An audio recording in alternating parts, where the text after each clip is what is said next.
Today's video, I want to get some structure into this session or jam that I've been making.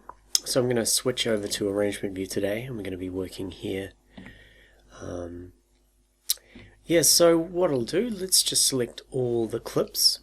I'm going to copy and paste them because I want to leave them in session view. And let's just get everything back to the arrangement, and let's paste this. I'm going to go ahead and paste it over at 65. No, let's go 128. The reason I'm using the punch-in points is just so I can get that extended blank space over on the right. Okay, so that's pretty much good to go.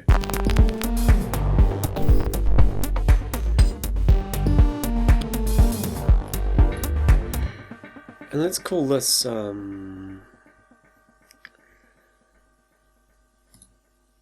I want to add a locator, and we'll call this 4-4. Very good. So I think I want to have a nice long intro, so I'm going to drag the pads all the way back, and the pads will probably, the intro will probably stop here. So let's call this we'll call this halftime, because I want to put in a different drum beat there. And over here we will put the intro, halftime, blah blah, and we'll just say this is where we'll have the melody, and we'll have a breakdown. I'm going to go for a nice standard format here, breakdown 4-4, and we'll have a second phrase, and let's just drag the pad out all the way. I won't be keeping it throughout the track. And real simple, here we have the outro.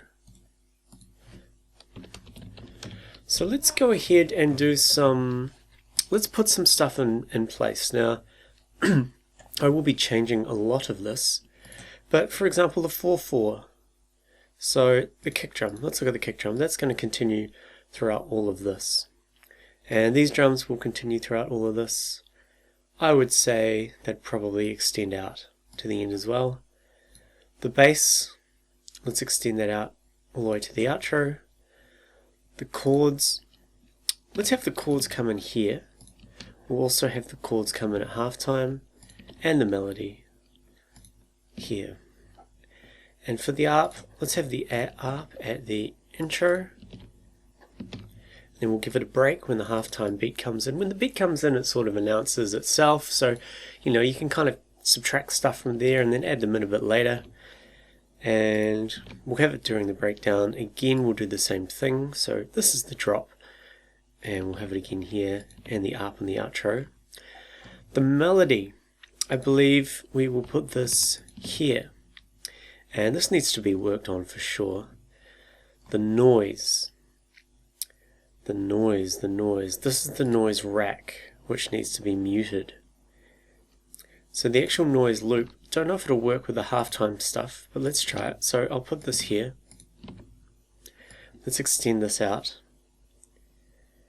and we'll have it come in at the 4-4 also. Now I'm saying all this without listening to it, it could be terrible. Sometimes it is, but I kind of like doing it this way because it's quite a happy little surprise when it all works out. Let's make the bass rack come in at halftime. We'll continue it out through the melody, so I'm kind of making sure things are a little bit mixed up now. There we go. Now I'm not going to listen to this the whole way through because we've got a lot of empty space here, but let's just have a listen to the pads and the ARP at the start. I'll make sure we unmute the pads. Let's go ahead and put I'm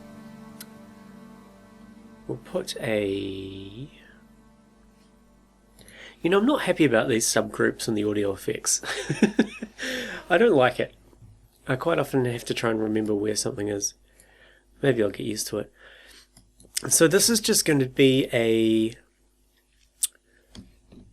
low pass filter that opens up over the pads at the start, like so. You know what? Let's also just copy this onto the up, and we'll copy it onto the noise as well. So sometimes I like to do this, just blanket throw down everything here. So we obviously need something else at the start here. So this is very slowly going to come in. I'll have a sip of coffee while we wait for this low pass to open up slowly. I'm in no hurry.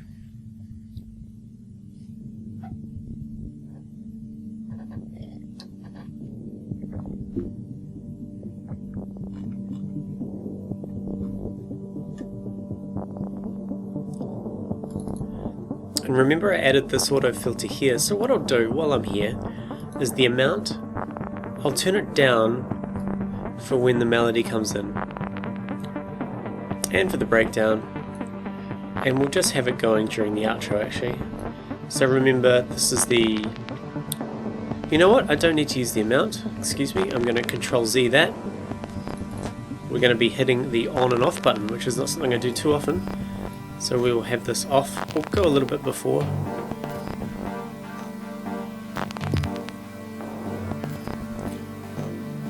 And here. So we don't have any drums, so what I'll do, I think the next video I'll work on the drums, but let's get that kick across anyway.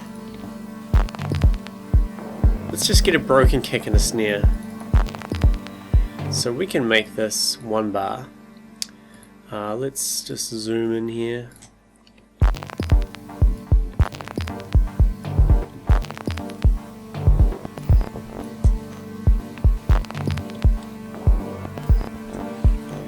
And let's throw some drums in. So I'm just going to create a new MIDI clip. Drag this out. And where's our snare at?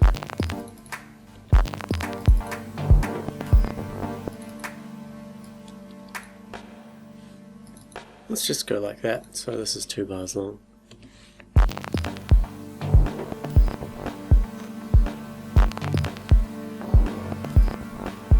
Did I just bring the volume down by accident?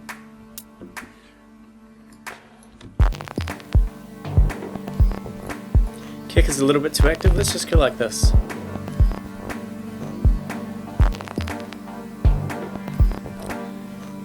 And of course we'll need a new bass line, so let's just copy this one across. I'm going to color these a different shade of blue. Let's put the bass line over here.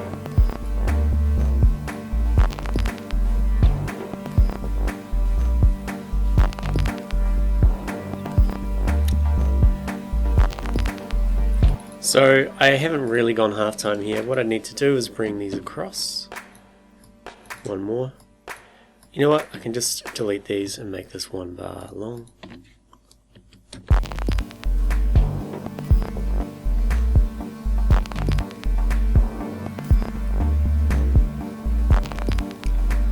Excellent. And let's just do the administrative utility stuff real quick. Let's just go noise up. And I will duplicate that in a second.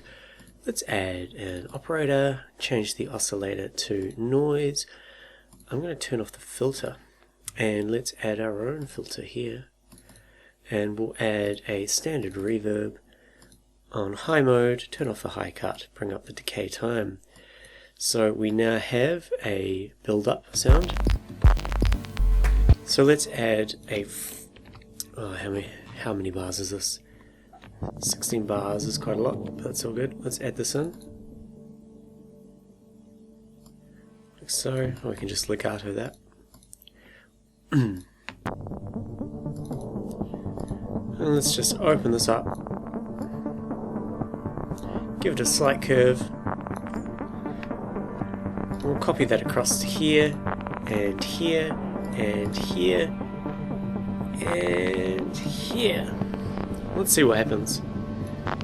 And we'll also throw a compressor down to the kick. Bring the volume down a bit.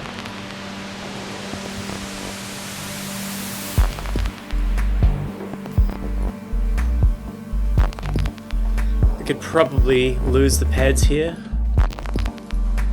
So I'm going to split the clip and get rid of that.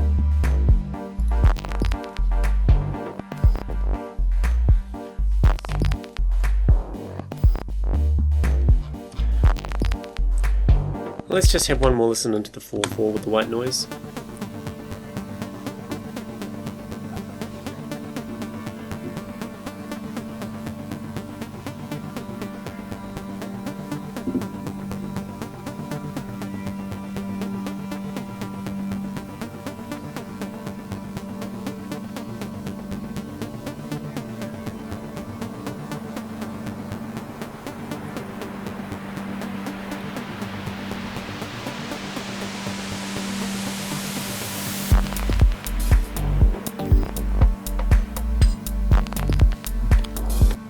Very good.